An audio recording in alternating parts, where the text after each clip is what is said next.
بسم الله الرحمن الرحيم. السلام عليكم ورحمة الله وبركاته. رمضان كريم مرلبات ما طبعا قادم تونا لكشر كيني كوباد براكتيكالا كتب مركي ونودا عين نجاكسكو يجابكو نكلا جلاي عشر كنا سوي إنه إيه كتونو قابب كأنه أصمين كرينو أما داتدني أصمين كرينو إدتنا إنه أصمين كرينو إنه حاجة بدل كرينو أنا روصل شغني إن أرك مابكو ونقطة شغلي كان صوصة شغلة كوباد مابين إنه كوسم أي ماب geographically interactively بمعنى scientifically له geographic features كي أما the essential elements كاللغة بهي هي إنه ماب ولا بيشو title إنه يشو legend كي إنه يشو كي legend كي إنه يشو north عربية compass كي إنه يشو حيالها صردن أي اللغة بهي هي شغلة لبعض وقبنا يحويان إنه كوسو بندقو wixii aad adigu aad daabacday oo ku soo bandhigo ama uu kugu daabacay internetka shaqada saddexaad ee maanta qaadanayno ee any arc map ama GIS software inoo qabanayo waa editing data inaad wax ka bedeli karto ama featureski ku jiray aad ku samayn karto tacdiilaad iyo bedelaad aad ku samayn karto wuxuu noo qabtaayo kala weyn inaad su'aal weydiin karto dadna aad su'aashaasi aad uga ku siin karay jawaab ku siinaya according to the database maadaama GIS-ku ha map leh database inaad ku samayn karto graph ama chart ama figure ama map aad ku samayn karto result-kaagi in ugu dambeyntii uu ku siin karayo reporting uu ku siin karayo shaqooyinka kale uu ku qabanayo waxaa kamid ah inuu hore usoo sheegnay analyzing wuxuu awood u leeyahay inuu ku muujiyo haddii ay jiraan patterns ama namad waxyaalaha qaar oo soo noqnoqonaya waxaanu sheegnay haddii sanadkan abaar ay nagu dhacday labadii sanaba ay mar inagu dhacaysay waxaynu awood u leenahay inaynu saadaalino sanadka ay inagu dhici karto ay abaartu inagu dhici karto inaga oo ku base gareynayna decision-keenaasi ama inay aqoonteena ku base gareynayna the past events dhacdooyinkii hore every 5 years waxaas ay nagu dhici jiray what's going to happen the next 5 years shanta sano soo socota maxay nagu dhici karaya haddii dhacdadeen markaa pattern leedahay waxyaalaha qaar oo soo noqnoqonaya si joogto ah soo noqnoqonaya ay leedahay wuxuu awood u leeyahay software-kani inuu kugu tuso map ahaan inuu kugu tuso table ahaan ku raado sheegaasi intaasoo jeer buu soo noqday in haddii waxyaalaha qaar ay qarsoon yihiin uu ku tusi karayo inuu ku tusi karo tusaale ahaan ama uu ku muujin karayo haddii ay ka dhaxayso laba feature ama laba variable ay ka dhaxayso relationship uu ka dhaxeeyo wuxuu kaga jawaabayaa halka kuugu dhow salaana haddii aad magaalo cusub tagto meesha ugu dhow cafeterian keeni kara waa halkee how close buu ugu dhow yahay airportkii oo kale how much imsaa ku bixi karaya iyo what if scenarios haddii aan haysto plan A aan sidaas iyo sidaas sameeyo haddii aan wadada waxaan doonaya inaan xaliyo problemka la idhaahdo traffic congestion ama in wadooyinkii ay xidhan yihiin ama wadooyinkii uu trafficii u xun yahay saadaradeed I have several scenarios ama several solutions waxaan haystaa number one solution haddii aan haysto aan halkaa wada ka sameeyo halkaa aan taqaatum ka sameeyo halkaa aan ku badiyo aan ishaare ka sameeyo intee in leeg ayuu goolkaygii ahaa inaan magaalada Hargeysa traffigeeda aan fududeeyo u hagaajiyay plan B haddaan xaafadda noocaas aan ka sameeyo wada kale halkaan aan wada ka sameeyo halkaan aan ka sameeyo squeeze then goolkaygii ahaa inaan yareeyo traffic congestionka iyo jamka traffic intee buu goolkaygaas yareeyay so if I have several plans I can compare those plans according to my goalkaygu waa inaan yareeyo traffic jamka marka intaan isbarbar dhigo ayaan arki karaya ka ugu fiican ama ugu effectivesan hadaftaan leeyahay haddaba haddaynu iska bilaabno practicalkeena waxaanu samayn doonaa stepskan soo socda waxaynu bedeli doonaa number 1 change the layer name waxaynu bedeli doonaa change the layer name waxaynu ka tegi doonaa data view oo waxaynu tegi doonaa layer view waxaynu u diyaarin doonaa mapkeena inaynu daabacno waxaynu bedeli doonaa projectionka waxaynu gelin doonaa title waxaynu gelin doonaa legend waxaynu gelin doonaa maxay orientation iyo scale mapkeena ugu dambeyntiina waynu daabici doonaa markaan daabacnana waxaynu gelin doonaa MS PowerPoint ama Word waayahay waxaad inoo tagtaan folderkii ay datadu inoogu seefgaraysnayd. saad folderkaas u tagto waxaad tegaysaa meesha ay ku qoran tahay add data. waxaad tegaysaa halka ay ku qoran tahay add data. add data markaad ku dhufato waxaad tegaysaa CartoIS, deetana waxaad tegaysaa Geo1, waxaad tegaysaa Africa, deetna waxaad inoogu soo dartaa khariirada Africa base map ay kugu taalo. Africa base map khariirada ay kugu taalo ayaad ku soo daraysaa.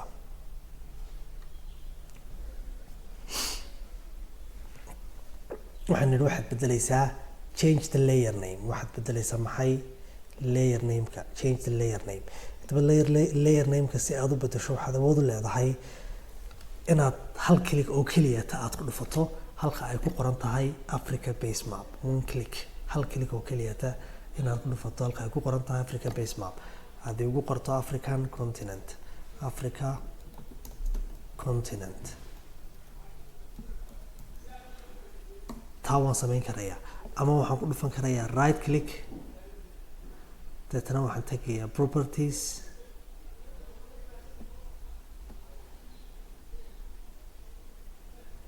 waxaan ku dhufanayaa right click Africa continent, waxaan tegayaa properties, generalkay soo baxa ayaa waxaan ka bedelayaa oo aan leeyahay waxaad igu qortaa kolba magaca aan doonayo general, deetana halkaasi waan ku qoray African continent. taana waan samayn karayaa. ama double click haddaan ku dhufto lafteeda waa midaan ku samayn karayo. saddex mid waan ku samayn karnaa. inaad click kaliya ku dhufato oo aad bedesho, inaad double click ku dhufato, inaad right click, deedna properties aad ku dhufato. imika tii koobaad ay ahayd change the layer name waynu samaynay. waxaanu ka tegaynaa data view, deedna waxaanu tegaynaa layer view. we switch from data view to layer view. wuxuu leeyahay laba qaybood ama laba view arc mapku. midba markaad datada isticmaalayso. this is for data entry. data entry markaad samaynayso ee datadaadii soo gelinaysa waxaa la yidhahdaa data view.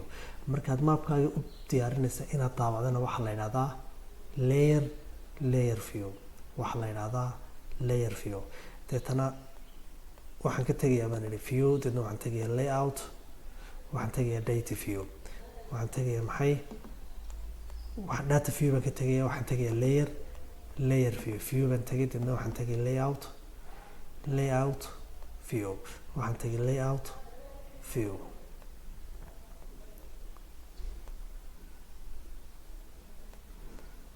qodobka saddexaad aynu samayn doono ama aynu hore u samayno waxaa ka mid ah inaad bedesho size-ka iyo formatka warqadda aad wax ku daabacayso. inaad bedesho size-ka iyo formatka warqadda aad wax ku daabacayso. si aad u bedesho waxaad tagtaa file, deedna waxaad tagtaa page and print setup. waxaad tagtaa file, deedna waxaad tagtaa page and print setup. imika waxaynu isku daynaa inaynu hagaajino ama aynu samayno formatka iyo size-ka ay yeelanayso oo maapkeenu yeelanayo. waxaynu tagnay file, deedna page and print setup. halka ay size ku taalo waxaan ka dhigaynaa A4. orientationkana waxaanu ka dhigaynaa landscape. waxaan ku dhufanayaa okay. right click waxaan ku dhufanayaa bartanka maapkayga, deetana waxaan tegayaa distribute, waxaan leeyahay fit to margins. hareeraha hal mar wada gee. waxaan isku dayay inaan si isku mid u weyneeyo khariidadayda ama aan si isku mid u yareeyo. taas waa baantii. waxaan geynayaa maapkayga halka ugu fiican aan is leeyahay wuu ku ooli karaya anigoo isticmaalaya. qodobka ku xigaynu sameynayna waxa weeye inaynu ku sameyno waxa loo jeedaa projection of the map. projection inaynu sameyno. so projection sameyso waxaad tagtaa view, deedna waxaad tagtaa data frame properties. mar walba waxaan isticmaali jirnay kan la yidhahdo WGS 1984 ama waxaad ka helaysaa geographic information system baan furayaa. geographic information system baan furay. waxaan sii furayaa world, deedna waxaan ka dooranayaa kay ku qoran tahay WGS 1984. maapkeenu maadaama uu dhulku yahay sphere, uu yahay maapka aynu sameynayna uu yahay isna mid 2D. haddaba marka aynu bedelino ama aynu ku sameynayno transformation from 3D format of the earth into 3D representation of mapping, waxaan u baahnay inaan isticmaalno georeferencing inaan isticmaalno, taasi oo inoo sahlaysa inaynu helno maapkeenii inaynu ka dhigi karno wax 2D waxaan leeyahay okay, waxaan ku noqonayaa, waxaan gelinayaa title iyo legend iyo orientation iyo scale ayaan maapkayga u sameynayaa. waxay dhammaantood ku jiraan waa insert, title baan ku dhufanaya marka koobaad, waxaan bixinayaa African continent,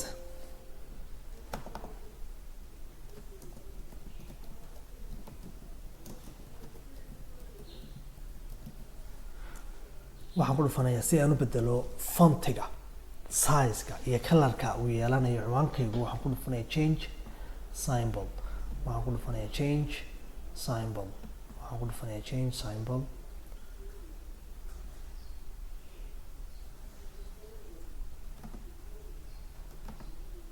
color-kana waxaan ka bedelaya halkaas, size-kana waxaan ka bedelaya halkan.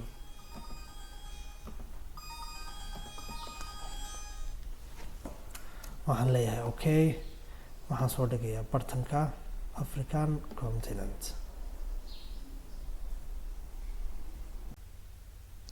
isla insert baan ku noqonayaa, insert waxaan hadda sameynay title, waxaynu bixinay African continent, imika waxaan gelinayaa text, qoraal, markaa qoraalka waxaan ku qorayaa University of Hargeysa,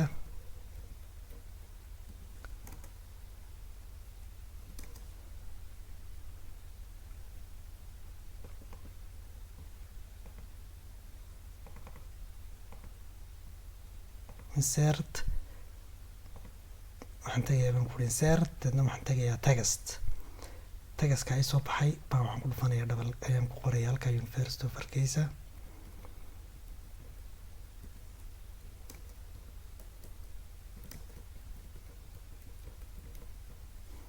dadna waxaan ku dhufanayaa double click. xagga hoose waxaan ku qorayaa faculty ama School of Engineering,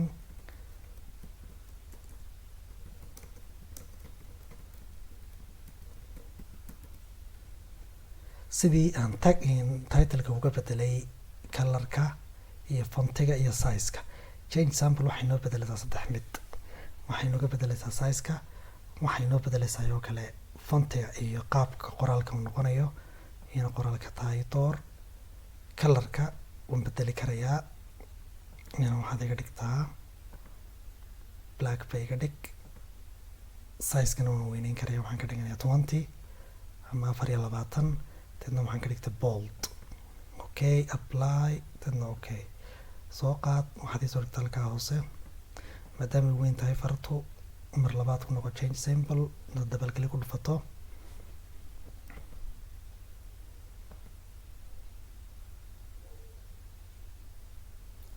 size-ka waxaad iga dhigtaa 18 bay iga dhig, boolkana ka qaad, dadna waxaad tirahdaa apply, dadna okay. hadaad magacaaga ku qori karto, doonaysaad ku qorto ama authorkii qofkii sameeyey, waxaad isticmaali kartaa text. saddexaad aynu sameynaynaa, horena u sameynay waxa weeyaan waa dynamic text. waa 2 qaybood, mid waa static, African continent, ciwaanka title-kan waa static, University of Hargeysa ama School of Engineering iyana waa static. dynamic text waa text isbedbedelaya, current date oo kale, mar walba wuxuu soo akhriyayaa computerkaaga taariikhdiisa ayuu soo akhriyayaa, iyada lafteeda double click markaad ku dhufato, dadna aad tagta change symbol, waxaad bedeli kartaa formatka, waxaad bedeli kartaa type-ka ay leedahay qoraalkaagani, waxaad bedeli kartaa color-ka uu yeelanayo, taariikhda aad doonaysa inaad u sameyso, black tahay gudaa, fartana iyo yar waaweynaya waxaad ka dhigtaa 12 ama 12, apply, dadna okay, soo qaad, date-kii la sameeyey maapka, waa dynamic text. tusaale baynu soo qaadanay. dynamic text kale jiro oo current time-ka ah, saacadda ah, usernameka uu kasoo aqriyay computerkaaga, authorka qofka sameeyey, waqtiga la save gareeyey, documentka magaciisa, waxyaalahaas oo dhan baad isticmaali kartaa markaad joogto dynamic text. ka afaraad waxa weeyaan waa neatline. neatlineka wuxuu inoo qabanayaa laba shaqo. shaqada koowaad waxa weeyaan inuu kuu bedelo border, inuu kugu sameeyo maapkaagii. haddaan doonaya borderka noocaas inaan isticmaalo ama baan isticmaalo borderadan kala duwan, halkaasaan ka bedelayaa. at the same time backgroundka uu yeelanaya maapkaagani ayuu kuu bedelaya. waxaad isticmaali kartaa any background kasta oo u baahato ama ku xajibiya. waxaad tirahdaa apply. wuxuu inoogu sameeyey maxaa imika baalkeenii background ayuu inoogu sameeyey. insert waxaa inoogu jiraa legend ama key. legendku wuxuu inoo sheegayaa haddaba si aynu legend kusoo darno waa inaynu kusoo darno shay kale, waa inaynu kusoo darno soo inoogu sharaxo uu inoogu kala sheego waxyaalaha kala duwan ee maapkan inaga muuqda, uu key inoogu sameeyo. marka waxaan isticmaalayaa Africa cities ama caasimadaha Africa halka ay ku yaalaan. Africa cities caasimadaha Africa halka ay ku yaalaan oo ah point, halka Africa continent ay ka tahay, polygon ay ka tahay ama area ay ka tahay. imika waxaan la insert, dadna waxaan tegayaa legend. haddii aan kusoo darayo Africa cities saasaan ugu soo darayaa. haddii aan dhammaantood kusoo daray saasaan kusoo darayaa, taasaan ku dhufanayaa. haddaan ka saaraya dhammaantood waa sidaa. tusaalahaan waxaan u baahanahay keygeyga inay ka muuqato Africa cities, arrowga yar baa taabanaysaa. haddaan ka saarayana waxaan taabanayaa arrowga yar. haddaan dhammaantood kusoo darayana taasaan taabanaya. haddaan dhammaantood hal mar ka wada saarayana waxaan taabanayaa taas. Africa cities, African continent ay ku soo dar. inta column ee uu yeelanayo keygeygu ama legendkeygu iyana waxay ka muuqanaysaa, halkaasay ka muuqanaysaa. waxaan taabtay 2 column baan ka dhigay, dadna waxaan ku dhufanayaa next.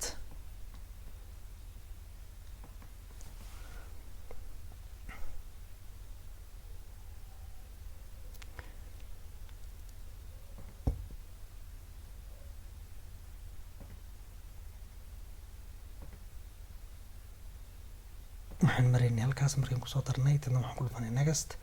halkaas waa legendku ama qoraalka iga muuqanaya ee ciwaan noqonaya keygeyga. waxaan u bixin karayaa key, colorka keygu noqonayo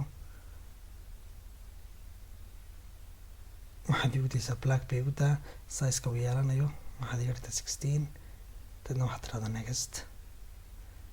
border haddaan u sameynayo, haddaan background u sameynayo,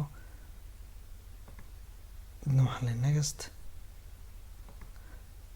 backgroundka waxaad iga dhigtaa si uu midabka bluega ah ee naga muuqda bartaasi uu muuqdo white ka dhig. waxaan ka dhigay white. dadna waxaan leeyahay next finish.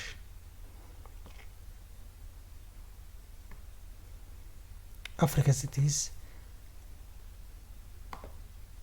si qaab doonayna in bedelo layer nameka waxaan ku dhufanayaa maxay hal click oo kaliyaata. halkan iga bedelayaa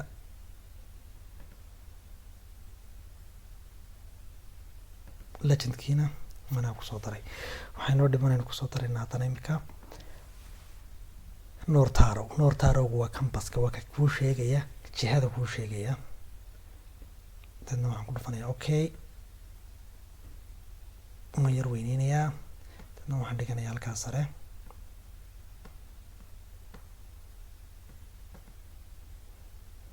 waxaan kusoo daraynaa imikana scale bar.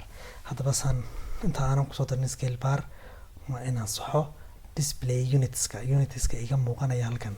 dad imka aragtoon mouseka sidaa u dhex mariya maapka waxaad bartaa kaaga muuqanaya hoose decimal degree. halkaa hoose waxaa kaaga muuqanaya decimal degree. waxaan doonaya halkaas inay iga muuqato kilometer ama meter ama mile si scalekeyguna uu u saxmo. sababta scaleku shaqada inoo qabanaya waxa weeyaan waa halka millimeter ee ku taala khariiradani inta kilometer ay kala mid tahay on the actual earth ama dhulka dushiisa. waxaynu soo sheegnay scalekeenu haddii uu weyn yahay waanu isticmaalna scale aada u weyn, maapkeenu waa maap yar. haddii aanu isticmaalna scale yarna maapkeenu waa mid weyn. waa isku cagsi mar walba, waa isku inverse. haddaba saan u saxo intaan scale-ga kusoo darin unitiska iga muuqanaya xagga hoose waxaan tagayaa view dadna waxaan tagayaa data frame properties. Data frame properties markii hore waxaanu kasoo saxnay coordinate systemka, imika waxaynu ka saxaynaa display unitka. Display unit saan u saxo waxaan tagayaa general, dadna waxaan kasii tagaya halkay map ku taalo baan waxaan ka dooranayaa kilometers. Waxaan ka dooranayaa maxay kilometers, waxaan leeyahay apply halkaa hoose displaygana waxaan ka dooranayaa iyadana kilometers baan ka dooranayaa. waxaan tagay ku dhufanayaa apply deetana okay. imika halkaa hoose waxaa iga muuqataa sida idinku ba arkaysaan kilometers baa iga muuqataa. imika ayaan awood u leeyahay ama aan si sax ah kusoo dari karaaba scale barkaygii. scale bar dadna waxaan leeyahay okay, waan soo qaadayaa waxaan dhiganayaa halkaa hoose. double click baan ku dhufanayaa, waxaan ku dul dhuftay scale barkaygii baan double click ku dul dhuftay. halkaa division units ku taalana waxaan ka dooranayaa iyana kilometers. waxaan leeyahay apply deetana okay. imika maapkaygii wuxuu akhriyaa kilometer buu akhriyaa. marka ku xigta ama stepka ku xiga waxaanu sameynaynaa aan ku dari karnaa scale text. haddii aan doonayo scale text oo kale halkii centimeter ama sida haddaan u qorayo ayaan kusoo dari karayaa iyada lafteeda. intaas waa inta ugu muhiimsan ama the essential elements laga helayo any map kasta. waxay naga dhiman waan kusoo daranaa mapkeenan gradeskii ama laymankii latitude-ka iyo longitude-ka ahaa. iyana waxaanu ka helaynaa view data frame properties. waxaanu ka helnaa view data frame properties. deedna waxaan tagayaa grid, waxaan leeyahay new grid, waxaan ku dhufanayaa next iyo next finish. waxaan leeyahay apply, waxaan leeyahay okay. imika mapkeeni wuxuu leeyahay oo xariijimihii latitude-ka iyo longitude-ka. waxaynu tagna markaan kusoo darnay view deedna data frame properties. imika remove waan ka saaraya, mar labaad baan kusoo darayaa, waxaan leeyahay new grid, next, waxaan leeyahay next, waxaan leeyahay next, waxaan leeyahay finish. haddii aan bedelay qaabka yeelanaysa ama sifooyinka yeelanayso waxaan tagayaa properties, deedna waxaan tagayaa labels,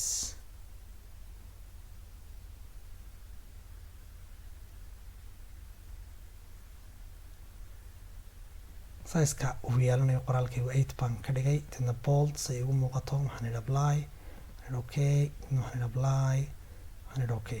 imika way muuqataa. haddaba in yaran hore usoo qaadan haddaynu recap ku sameyno waxaanu doonaynaa inaynu magacyada ku jira khariiradeenan ama waddan walba magacyadiisa aynu kusoo qorno. ama Africa cities. Africa cities waa caasimadaha Africa. caasimadaha Africa si aan u furo maadaama aynu nidhi GIS-ku waa map ama database leh map behind a database ama map with a database map leh database. waxaa ku jirta oo featureska bartan kaga muuqda pointska ay leeyihiin table bay leeyihiin la yidhahdo attribute table. san tableka ama databaseka uu leeyahay mapkani aan u galo Africa cities ay leedahay aan u galo waxaan ku dhufanayaa kolba kaan doonayo ama right click ayaan ku dhufanayaa Africa cities. deedna waxaan ku dhufanayaa ta saddexaad ay ku qoran tahay open attribute table. tablekan ay ku yaalaan wadamada Africa iyo caasimadahooga latitude-kooda iyo longitude-kooda. waa tableka caasimadaha Africa ay ku yaalaan caasimadaha Africa oo dhan. waxaan doonayaa inaan ku muujiyo mapkaygan caasimad walba taa idhaahdo tusaale ahaan oo kale tan waa Addis Ababa, tan waa Ethiopia, tan waxa weeyaan Hargeysa, tan waxa weeyaan Mogadisho. aan sidaa ugu muujiyo waxaan tagayaa right click, deetana properties, waxaan ku dhufanayaa Africa cities, right click, Africa cities baan waxaan ku dhufanayaa right click, deetana waxaan tagayaa properties,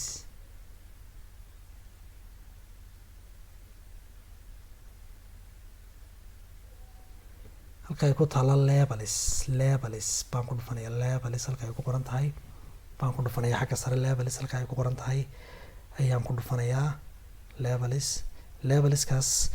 waxaan doonayaa in caasimadaha Africa ku dhufto aan ay iga muuqato mapkayga aan iga muuqan wadamadu.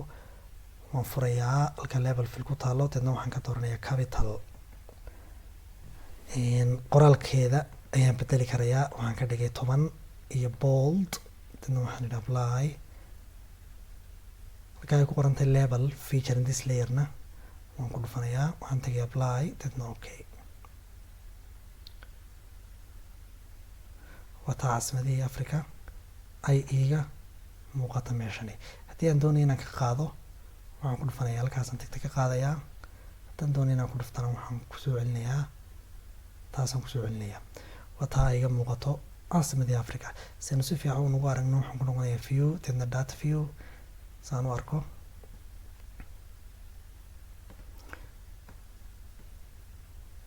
wata Hargeysa, wata Djibouti, wata Muqdisho, Addis Ababa, Asmara, Khartoum, caasimadii Africa oo kuwa halkaa iga muuqda. view ku noqo, dadna layout view igu noqo.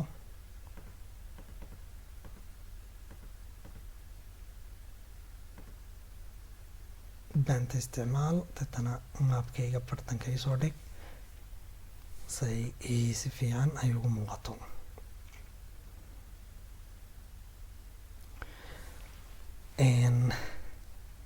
taas waa labelinkii markaaynu sameynaynay.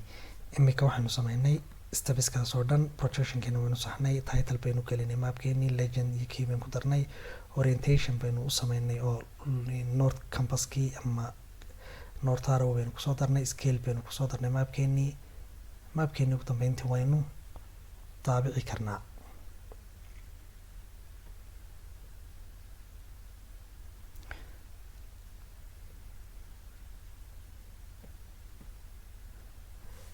waxaynu u tegaynaa dabcasharkeenii muhiimka ahaa. intaas waxay ahayd iska recap aynu hore usoo qaadanay. si aynu haddaba u sameyno editing data ama data aynu u edit garayno, waa inaynu tagno datadaynu edit garaynayna waxa ay ku jirtaa ama attribute tablekeenu. waxaynu tegaynaa right click, waxaynu ku dhufanaynaa African continent, dadna waxaan leeyahay open attribute table. tablekeygan A4, tablekeygan ay ku jirto country nameka, ISO codekiisa, wadanka magaciisa, ba waxaynu doonaynaa inaynu kusoo darno another variable ama mutaqayir kale ama isbedelo kale inaynu kusoo darno datadana inaynu kusoo darno. tusaale ahaan aynu kusoo darno populationka wadan walba. Algeria populationkeedu waa intee, Angola populationkeedu waa intee, Benin waa intee, Burundi, Chad, Comoros, Djibouti inaynu kusoo darno maapkeenan ayaynu hadda samayn doonaa. stepsku waxay ku qoran yihiin slideskaan idin siin doono iyagoo faahfaahsan. haddaba marka koowaad, si aanay kan inooga bedelmin, waxaanu samaysananaa mid aynu u bixino African population. haddaba si aan kan u koobiyeysto maapka African continent oo aan u samaysta mid labaad oo la yidhaahdo Africa population, waxaan right-click ku dhufanaya African continent, dadna waxaan tegayaa data, dadna waxaan tegaya export data. right click, data, dadna export data. hadda waxaan sameeyey oo keliya waxa weeyaan maapkaygii hore ayaan koobiyeystay. maapkii hore ee African continent mid lamid ah ayaan koobiyeystay. marka haddii aad koobiyeynayso oo aad tusaale ahaan qof kale aad flash ku siinayso ama aad meel kale ku save garaysanayso si aad hadha tolo hesho, waa process aad samayn karto. sidaa daraadeed taas inaad sameynaynaa export data. waxaan ku dhufanaya halka ay ku qoran tahay browse, halka ay name ku qoran tahay ayaan bixinayaa African population ama Africa population, Africa/pop, Africa pop ayaan u bixinayaa. halka aan ku save garaynayo waxaan ka dooranayaa bartan, tusaale ahaan F oo datada ah baan ku dhex save garaysanayaa. halkan hoose waxaan ka dooranayaa tas labaad ee shape file, waxaan leeyahay save, deetana waxaan leeyahay yes, waxaan leeyahay okay, waxaan taabanaya yes. imika waxaan samaystay mid labaad, magaca un bay ku kala duwan yihiin laakiin waxyaalaha kale waa isaga mid. sidaa daraadeed African population ayaan hadda sameeyey. kan wax ka badbedelayo maadaama aan edit garaynayo si aan iga xumaantii hore ayaan sidaa u sameeyey. waxaan ku dhufanayaa right click, dadna waxaan tegayaa open attribute table. tablekan ayaan doonayaa imika inaan wax ka badbedelo. imika processkaas aynu sameynay right click copy baynu sameynay shape fileka la yidhahdo Africa base map, then right click baynu ku dhufanay, then waxaanu ku dhufanay export data, markaynu export gareynay Africa population u bixinay saasuu inoogu soo daray. hadda waxaynu ku dareynaa laba mid baynu sameynaa, waxaynu ku dareynaa waxa la yidhahdo variables. variable wax kale maaha, variable waa anything that can have anything that varies, that can have different values, ama wax isbeddelay, that can have different values, different wax kasta oo qaadan karaya value kala duwan baa waxa la yidhahdaa variable, ayaa la yidhahdaa variable. tusaale ahaan markaynu furina tableka waxaanu ku dhufanaa right click, then open attribute table, variableka la yidhahdo country name, magaciisana country name wuxuu leeyahay values kala duwan, wuxuu leeyahay ugu yaraan 750 values oo kala duwan. valueyada waxaa kamid ah Algeria, magacyadana kamid ah ISO, isna waxaa kamid ah magacyada, name magacyadana kamid. values waa kuwan hoose, xagga variable uu ka yahay ciwaanka aynu u bixinayno. sidaa daraadeedna waxaynu sameynaynaa mid la yidhaahdo variable. waxaynu samayn doonaa 3 variable oo kala duwan ayaynu samayn doonaa. right click baan ku dhufanaynaa markaynu furino tableka aynu daatada ku edit gareynayna ama bedelayno, dadna waxaan tagay open attribute table. haddaba saan ugu daro variable waxaan ku dhufanayaa table options, waxaan ku dhufanayaa table options, dadna waxaan leeyahay add field igu soo dar. fiildka koowaad aynu bixinayno waxaa la yidhahdaa population, POP baynu bixinaynaa, nooca uu yahay ama typeka uu yahay, ma short integer ba, ma tiro yar ba, tusaale ahaan 50, 60, 80, 100 range baa jirta short integerka uu ka bilaabmo kuna dhamaado. mise waa long integer, tiro dheer, ma float ba, tiro pointiya galaysa, ama double oo yana weyn oo pointiya galaysa, ma qoraal ba oo text baynu gelin doonaa. imika kuwan waa text, halka hadii aynu tiro gelinayna aynu isticmaali doono short ama long integer, mise waa date. waan isticmaalnaa long integer, waxaan leenahay okay, wuxuu inoo sameeyey variable la yidhahdo imika population ayuu inoo sameeyey. variable labaad baynu sameynaynaa, waxaynu ku noqonaa mar labaad table options, dadna waxaynu tegaynaa add field, waxaynu bixinaynaa kan waxaynu bixinaynaa tusaale ahaan regionka uu ku yaalo iyo gobolka uu ku yaalo, ma wuxuu ku yaalaa sub-Saharan Africa, ma North Africa, ma wuxuu ku yaalaa East Africa, ma West Africa.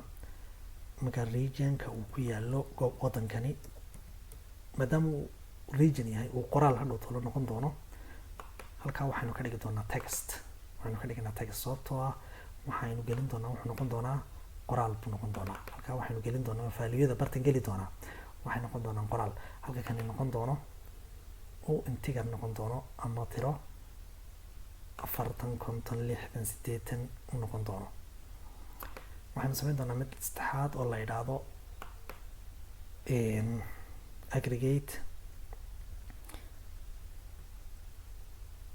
inta uu wadankaasi uu horumar sameeyey for the last 5 years, 5 sano u dambeeyey, tan waxaanu isticmaali doonaa double maadaama ay tahay tiro point galaysa ama point qaadanayo. hadda waxaanu sameynay 3 variable, mid population aanu bixinay, mid region aanu bixinay, mid aanu bixinay aggregate. valueyadaasi ayaynu buuxin doonaa maadaama uu yahay cashar ahaan aynu u barano just exercise ahaan. numberada waxaanu isticmaali doonaa tusaale ahaan numbero inagu randomly aynu u gelinay ayuu noqon doonaa. qofka doonaya inuu buuxiyo datadaasi data sax ugu buuxiyo populationada,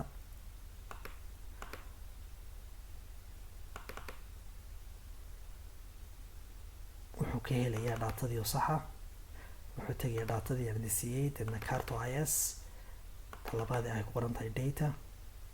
tablekan isticmaali doono hadaynu buuxinayno populationka wadanka iyo horumarka uu sameeyey, iyo wuxuu ka helayaa taa UNDP 2015 statistical analysis tables ay ku taalo. dhammaantiin waa haysataan, waana idin siiyey. excelkaasi ayuu ka buuxin karaa si manually ah, laakiin maadaama aynu hadda u baranayno uun just example ahaan, waxaynu ka baran doonaa waxaynu qaadan doonaa ama datadani aynu u buuxin doonaa si randomly. tablekii haddaan mar labaad ku noqonay ama database-keygii waxaan ku dhufanay right click, dadna waxaan tagay open attribute table. waxaan doonaya haddaba inaan buuxiyo datadani halkaa ku qoro. suurtagal maaha inaan hadda imika wax geliyo ama aan wax ku qoro, sababtoo ah waxaan nidhi ArcGIS ama ArcMapkani wuxuu leeyahay 3 laysan level buu leeyahay. mid waxaa la yidhahdaa ArcMap, waxaa la yidhahdaa ArcEditor, midna waa ArcInfo, midna waa ArcView. ArcViewgu iyo ArcInfo iyo ArcEditor baynu soo sharaxnay. sidaa daraaddeed si aad u activate garayso ArcEditorkeenii, levelada uu laysanku leeyahay sharadeena horeen ku qaadanay waxay u kala duwan yihiin midku kale wuxuu kaga wacan yahay, laakiin laysan levelka ugu fiican ee aad idinku nimka haysataan waa ArcEditorka. editorka aniga waa halkaa ii yaala. haddii aanu adiga halkaas oo kale kaaga muuqan ama aanu meel kaleba kaaga muuqan, si aad u hesho waxaad tegi kartaa customize, halka ay ku qoran tahay waxaad tegaysaa customize, deedna waxaad tegaysaa toolbar, waxaad halkan ka raadinaysaa editor, waxaad tigta saaraysaa editorkaas, deedna waxaad tegaysaa customize, deedna toolbar, deedna markaad ku dhufato halkaad tigta saarto waa kaa kuu soo baxay bartaa ku yimid. amaba haddii aad halkaasi kugu adkaato, xaggaa sare meel bannaan waxaad ku dhufataa right click, deedna waxaad bartan ka raadinaysaa inaad tigta saarto editor. haddii aad halkaa lafteeda ka weydo waxaad samayn kartaa, waxaad ku dhufan kartaa calaamaddaa yar, deedna waxaad tegaysaa customize, deedna waxaad halkan ka raadinaysaa editorkii, okay baad leedahay, deedna close. editorka aniga ka bartaa yaalla. waayo editorkaasaan ku dhufanayaa, waxaan leeyahay start editing, waxaan dooranayaa kan edit gareynaya waa African population, waxaan ku dhufanayaa deedna okay. imika waxaan awood u leeyahay inaan wax ka bedelo oo aan faaluyadaasi aan buubuuxiyo, tusaale ahaan waddanka Algeria la yidhaahdo populationkiisu waa 40 million, 40 igu qor, kan 20 igu 30 imika haddaan halkaa point geliyo 3.5 idhaadon ka baxo wuxuu isoo dhigayaa error buu isoo dhigayaa. errorka wax kale iguma soo dhigay, wuxuu igu soo dhigayaa maadaama aan nidhi value ama typeka ay daatadan yeelanaysaa waa integer, ma qaadanayo wax dhabala. markaa 30, 25, 30, 50, 60, tiro waxaan isaga buuxinayaa si randomly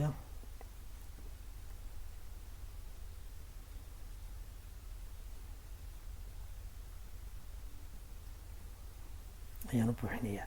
regionka haddaan ku qorayo kan wuxuu ku yaalaa tusaale ahaan North Africa,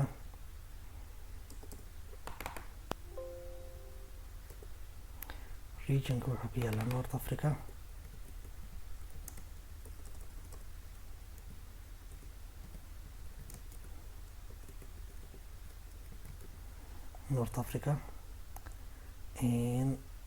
North Africadaasi soo koobiyey. markaa waddan walban ku arkay inay North Africa tahay ama ay ku taalo waqooyiga Africa, Control Z baan ku koobiyey, waxaan dhigayaa si randomly imika u buuxinayaa.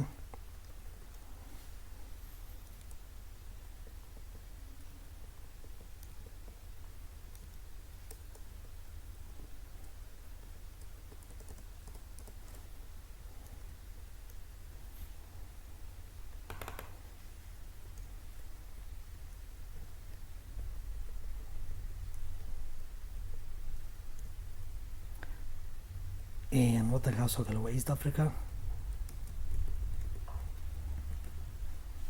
Control A and Control Z, iyada lafteeda Control V baan ku dhigayaa markaan base gareynayo, si randomly baan u buuxinayaa.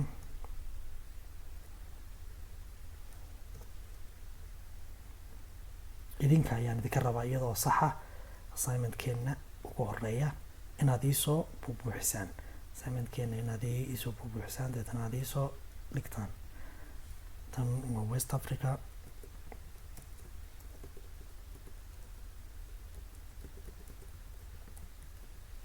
Control A and Control C,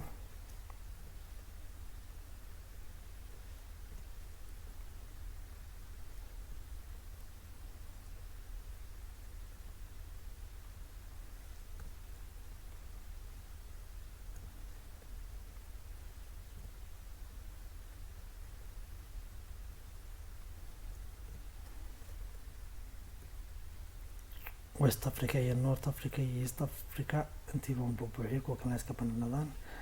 kana waxaan ku buuxinayaa tirooyin 1.5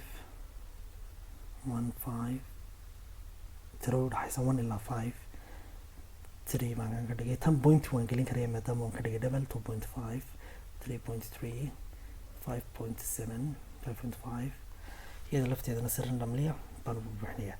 iminka maxaanu sameynay markii koobaad waxaanu sameynay variable la dhahdo region iyo population iyo aggregate developmentkii waddankan sameeyey average ahaan 5 sano u dambeysay. saasaan datadii aan u buuxinayaa ama data editingkii aan u sameynayaa. haddaan iminka African population ku noqdo right click ku dhufto deedna aan taga properties waxaan ku dhuftay right click deedna waxaan tagay properties.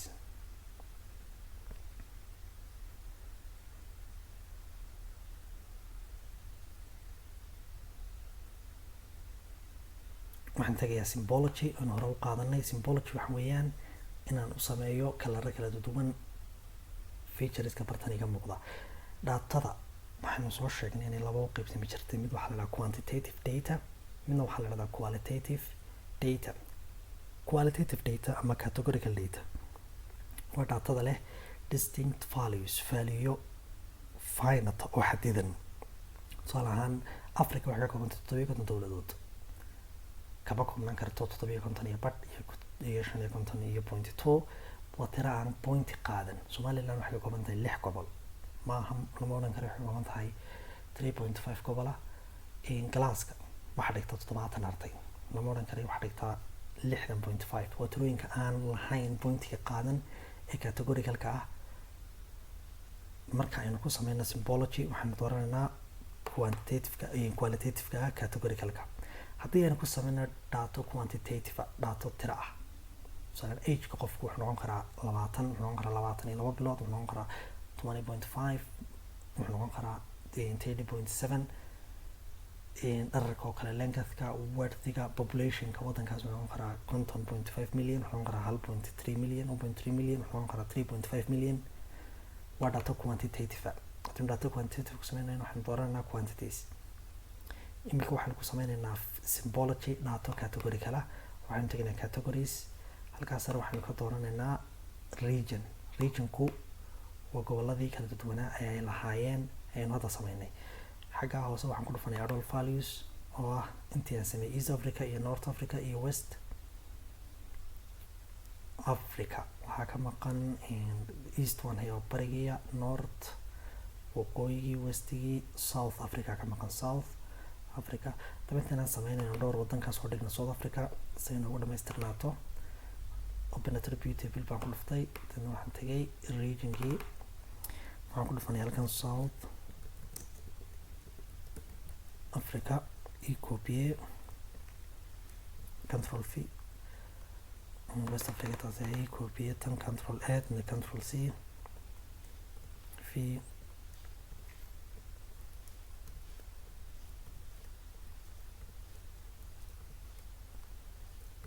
intaas oo dhan nooga dhigay just example weeyaan. waxaan ku noqonay right click baan ku dhufanay Africa population, dadna waxaan tagayaa properties. waxaan ku dhufanay symbology, waxaan ku dhufanay ku qoran tahay categories. value field-ka waxaan ka dooranayaa region, waxaan leeyahay adult values. iminka waa kaa dhammaantoodii soo dhigay. kaasi waa kuwa bannaan ee aanan ilaa hadda waxba ku qorin. waxaan leeyahay apply, deetana waxaan leeyahay okay. ka ii kala reeyay ee kala duway wadamadii aan ku sameynayay symbology-ga aan ku sameynayay. ugu dambeyntii markaan maapkaygan oo kale aan ka dhigayo sawir ama aan ka dhiganayo PDF, waxaan tagayaa file, deedna waxaan tagayaa export map. waxaan tagayaa export map iminka PDF buu ii taagan yahay. haddaan bartaa furo waxaan ka dooran karayaa JPEG, PNG, TIFF, GIF, PDF. iminka iga dhig, waxaan bixinayaa Africa, waxaan ku dhufanayaa save, dadna waan sugayaa. iminka wuxuu ii sameeyey PDF ayuu iga dhigay. Desktopka ayaan soo dhigay, aan raadiyo.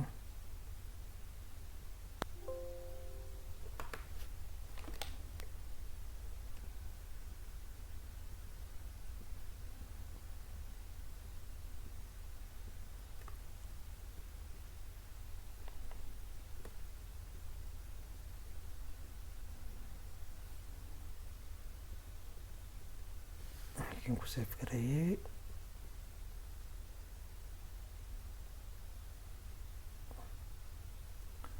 mar labaad save gareeyo. meel aan garanay dhigto, file ku dhufo, waxaad tagaysaa export map.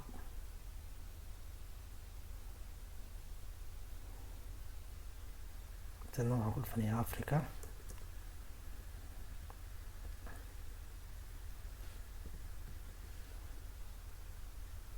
waxaad ii dhex gelisaa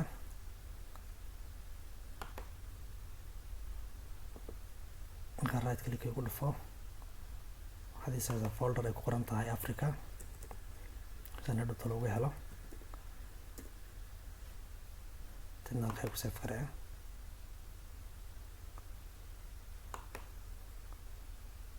Africa waa kaa, tadna waa kaa maapkii imika, maapkeenii.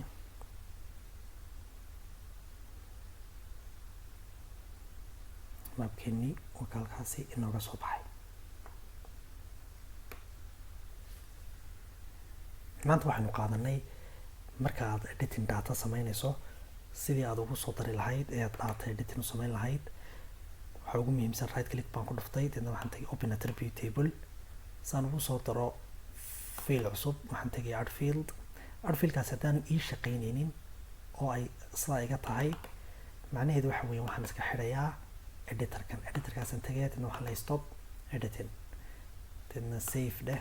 yes, imika wuu ii shaqaynaya open attribute table. markaa add field ii shaqaynaya. table options baan tagay, dadna waxaan tagay markii ku xigtay dadna add field. waxaan u bixiyey tusaale ahaan region oo kale, mid baan region sameeyey. halkaa typeka waxaan ka dhigay text maadaama qoraalkan gelinayo uu text yahay. hadhow tole markaan buubuuxinayo waa halkaa igu sameeyey dambe, markaan bartan doonayo wax ku qoro waa inaan soo furo editorkii. haddaan sameynayo field cusubna waa inaan editorka aan iska xidho. tricked waa intaasun. waxaan la start editing African population, dadna okay. imika wax baan gelin karayaa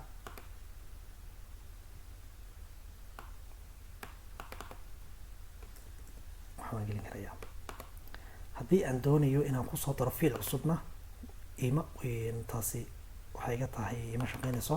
sidaa daraadeed waxaan ugu waa inaad iska xidho editorkaasi oo tiraahdo stop editing aad tiraahdo. intaasaynu qaadanay. insha allah waxaan idin rajeynayaa khayr iyo ramadaan kariim. waxaynu insha allah sii wadi doonaa casharadeenna inoo hadhay usbuuca soo socda, intii alla idmo.